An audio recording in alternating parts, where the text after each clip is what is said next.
Today, the ability for one to fully or even partially author the path of their life has been called into serious question. An increasing number of scientists and philosophers accept that we are without free will. We appear to live in a fully deterministic universe, a philosophical topic called causal determinism, in which each prior event causes the next, whether these events are predictable or not. The philosopher Galen Strawson gives this very clear a priori argument as to why human behavior is deterministic. If one is responsible for what one does in a given situation, then one must be responsible for the way one is in certain mental respects. But it is impossible for one to be responsible for the way one is in any respect. This is because to be responsible in some situation S, one must have been responsible for the way one was at S minus 1. To be responsible for the way one was at S minus 1, one must have been responsible for the way one was at S minus 2, and so on.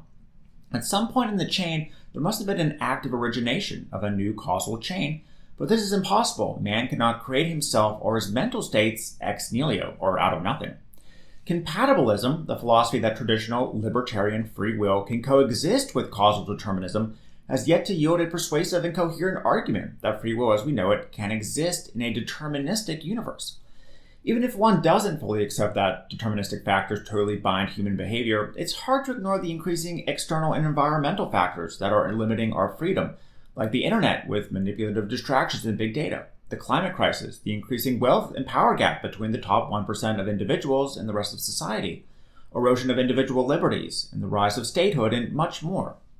Science and research appear to indicate our behavior, decisions, and thus our destiny appears to be far more out of our control than previously thought just decades ago. Is there any hope for freedom and change still? In this video, I'll outline the only way it may be possible to still author one's own destiny in 3 steps. But before I outline these 3 steps you can potentially do, it's important to note that some philosophers and researchers mistakenly conclude that if everything is bound by causal determinism or human behavior is deterministic, then there's no point in attempting to change one's future. There are 2 reasons why this is wrong. Number 1, as far as we know, the future is still unpredictable and undecided.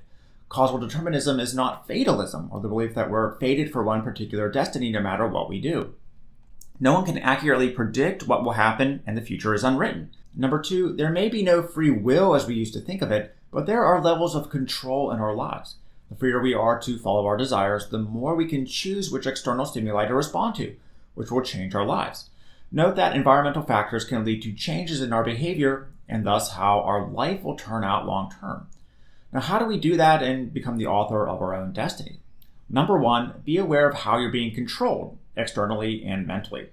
Since free will can be thought of as just different degrees of control, it makes sense to be aware of where this control and influence is coming from. Not only do external factors like the media and television control us, but we aren't even in control of our own thoughts, really. We do not will our next thought or feeling, it appears. It arises itself. As neuroscientist Sam Harris wrote in his book Free Will, there is no question that most, if not all, mental events are the product of physical events. The brain is a physical system entirely beholden to the laws of nature, and there is every reason to believe that changes in its functional state and material structure entirely dictate our thoughts and actions. So one of the best ways to become more mindful of what's influencing us, including our thoughts and mental states, is to practice being more mindful, specifically adopting a mindful meditation practice such as Vipassana. Vipassana, which means to see things as they really are, is an ancient meditation technique and involves the practitioner simply trying to be more aware of internal and external stimuli. More and more research is emerging that adopting a mindfulness practice comes with significant health benefits. This includes studies that measure biological metrics in meditators before and after Vipassana retreats. Now, there are many resources on how to learn this out there, and through a daily or weekly practice, we can begin to recognize what controls and influences us, whether it's internal or external. Number 2, change your environment and thought patterns to change your behavior.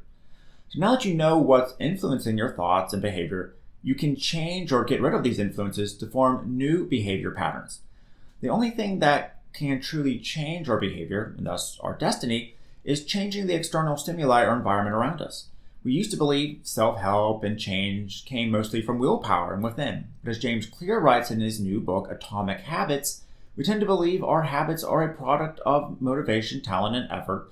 Certainly these qualities matter, but the surprising thing is, especially over a long time period, your personal characteristics tend to get overpowered by your environment.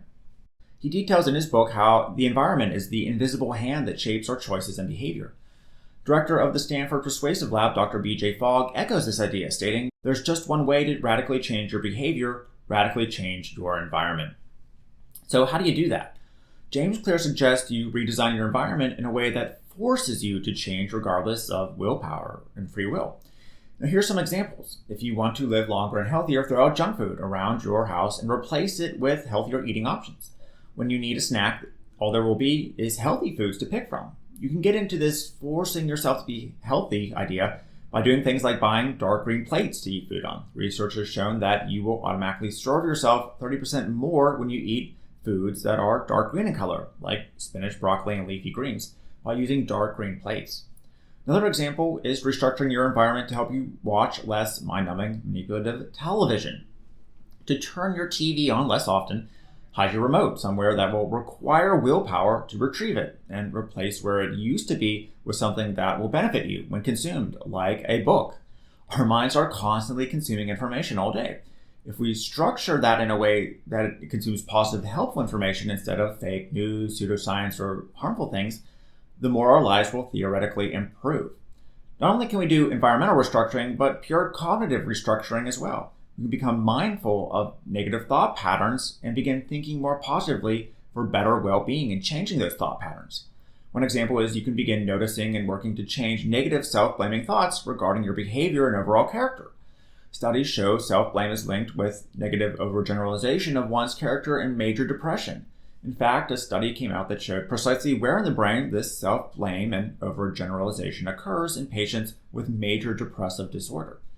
If the events that led us to the place we're at in life today were fully deterministic, how does it make sense to blame ourselves when we couldn't have done otherwise? It's time to begin developing more compassion for ourselves and others, since none of us are truly responsible deep down for the people we are and the things we've done. The individual with mental illness or a homeless beggar on the street didn't lack some sort of initiative to put themselves in that position. Simply becoming mindful of negative thoughts such as self-blame and shifting them to more positive ones until it becomes to form a habit can help you. Number 3, continue to defend liberty. The more our options and choices get taken away from us, the less of a chance we'll have to shape our futures and desires. As George Orwell detailed in his famous book on control, intrusive observation, and manipulation of the truth, 1984, who controls the past controls the future. Who controls the present controls the past. If we allow an institution to have full knowledge and control over our lives in the present, they will undoubtedly shape our future for us. We won't have the option to structure our environment the way we want if another entity now has the right to do it for us. And this may be the last shard of true freedom and free will we have. When I say defend freedom, this doesn't just have to be against some sort of government or political agency. It can also be against large companies that have little regard for privacy or freedom, or something else that aims to strip us of our liberties.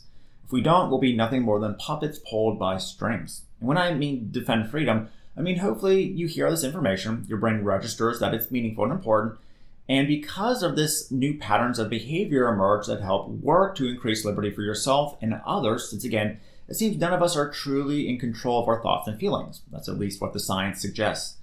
So that's some of my thoughts on living free in a deterministic controlling world. Let me know what you think of this video, and if you like this video and you want more videos similar to this or more thoughts on this topic of free will versus determinism, make sure to subscribe below, click the link in the description, and turn on the notification bell to receive updates when new videos like it are out. And again, leave your thoughts below on free will versus determinism. It always generates an interesting discussion. Thanks for watching, and I'll see you again soon.